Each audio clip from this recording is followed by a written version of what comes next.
I'm E. Sai Shivani, and I have secured All India rank 11 in this year's civil services examination. And I come from an engineering background, so I have completed my electronics and communications engineering.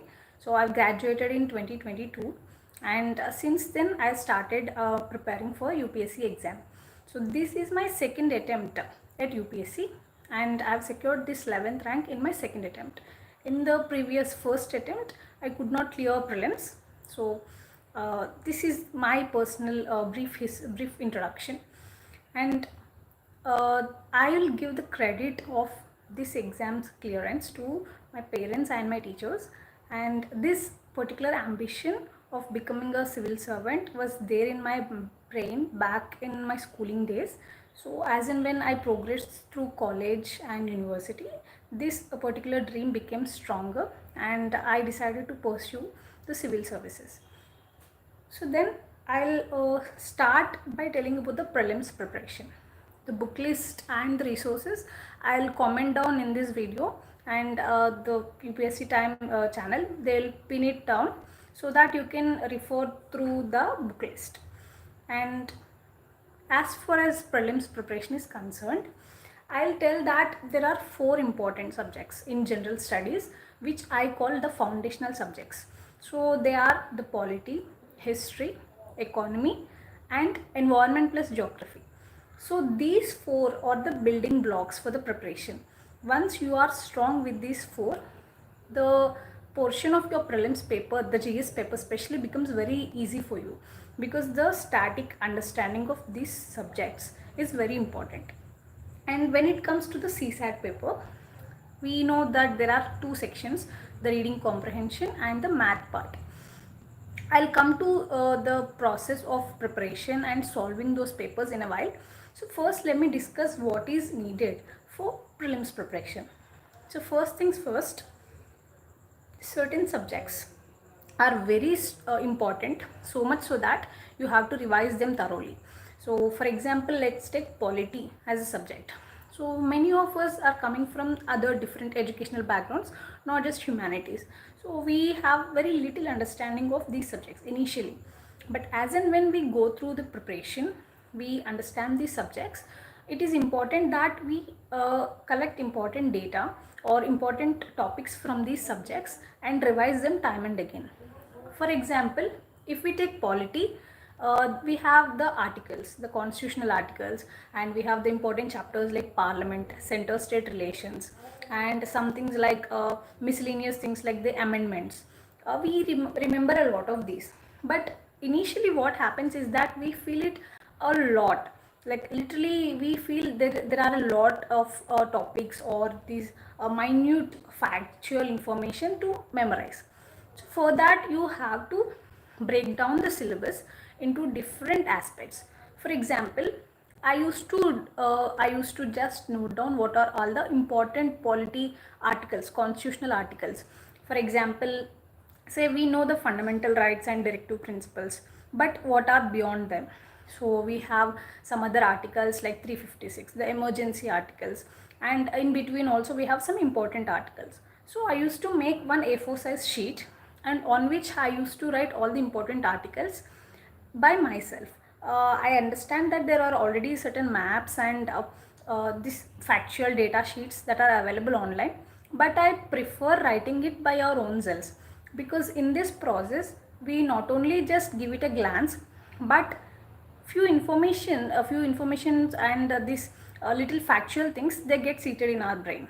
So I advise candidates to write on their own. So it is not too much, just a single page of articles. Once you write them and paste it on your wall, you can give a glance to it every day, and naturally you will be aware of many of the important polity articles. So this is something to do with the factual stuff. And there are similar things for the other subjects like the maps for geography, wherein we have the map pointing for rivers, mountains, and all of them. And also if we take the environment subject, so we have the national parks, endangered species, and wildlife sanctuaries or biosphere reserves.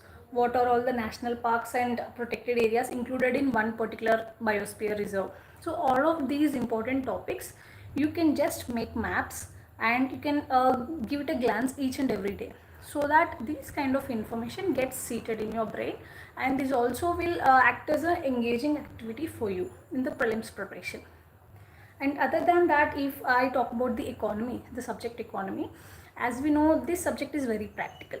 So while you are preparing economy, make your topics or make your static very clear. And once you're clear with your static, you can solve certain questions. And here I'll recommend you to solve a book called Eco 550. So in which there are almost 500 plus MCQs on various economy topics.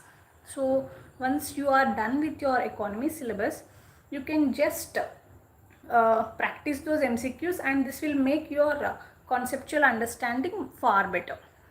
And there are other important subjects like geography, wherein static understanding, crystal clear understanding of topics is very clear. So accordingly, you can schedule your preparation days, and you can plan the number of hours or number of days for different subjects according to your own interest. And when it comes to CSAT, firstly, in my first attempt also, I did not clear the CSAT cutoff. So it was 66.66, I guess. So I did not clear that also. So there are certain changes that I did in my second attempt. For example, I started understanding different topics that are handpicked by the UPSC to ask in the prelims CSAT paper. For example, in 2023 ka paper, we have seen that number system questions were asked a lot, and also probability, permutations and combinations. So questions from these topics are asked more in number. So I observed that these topics are very much important. So for the 2024 attempt, I prepared these topics, and additionally I also prepared the percentages and other important topics. So what is the material for preparation for CSAT? There is no absolute material, but yes, you can understand, you can identify the PYQ themes. So from each of these topics, just identify what are the PYQs given and try solving them. After you solve them, you have to make a proper sheet. So for example, I'll show you what I made. So this is one sheet wherein I have written what are the common mistakes, common traps in CSAT. Like, I'll upload it soon in my Telegram channel. So there are certain important references that I have noted in this. So for example, check all the numbers given in the question. So these are certain minute mistakes we do under the pressure of those 2 hours. So for example, blood relation questions. So we tend to forget the gender after identifying the answer.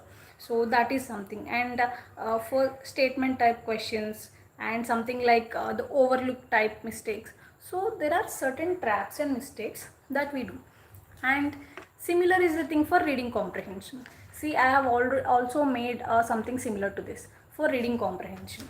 So I have noted that when there are certain extremities given in the question, like very sweeping generalizations, so, and certain words like must, inherently, only. So according to these words, I have to be very careful whether the question is going too extreme or whether the question is actually very simple. So I have to identify these, and we will learn to analyze this only when we are thorough with the PYQ practice. So for CSAT questions, I would probably recommend for you to go through the PYQs and then give certain mocks. But as far as reading comprehension is concerned, I think no mock test will come close in the standard of the UPSC reading comprehension. So carefully practice reading comprehensions. So for example, in my case, I practiced from 2011 to 2023. So all these years, previous year questions in the reading comprehension section, I covered them multiple times and practiced a lot. So that is what the approach should be. So reading comprehension will become your weapon when the math is going very tough in the paper. So do not stick on to one single portion in CSAT. Do not take it lightly. Give it due amount of practice. And it's fine if you come from a good math background or whatsoever, but give it a decent amount of time. So practice PYQs and analyze different traps that are given in the questions, and according to that you can prepare. And the next segment in the prelims preparation will be probably the current affairs part, and there is a lot of confusion regarding this as well, because current affairs is a lot, and we seldom forget how much to read and how much to leave.